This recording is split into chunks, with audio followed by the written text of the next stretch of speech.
શું તમને પગની એડીનો દુખાવો છે? પગની એડીનો દુખાવાના લક્ષણો: એડીમાં દુખાવો થવો, ઝંઝનાહટ થવી, સોજો આવવો, બળતરા થવી. સવારમાં ઊભા થતી વખતે શરૂઆતના પગલાં ભરવામાં એડીમાં દુખાવો થવો.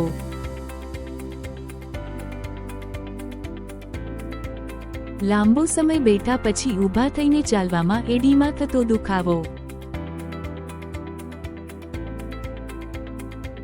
લાંબો સમય ઊભા રહેવાથી એડીમાં થતો દુખાવો. શું તમને 1 થી 25 વર્ષ છતાં દુખાવામાંથી કાયમી રાહત નથી? તો મૂંઝાવાની જરૂર નથી. વિશ્વની અત્યાધુનિક ફિઝિયોથેરાપી અને ટેકનોલોજીથી સારવાર હવે આપના ભાવનગરમાં.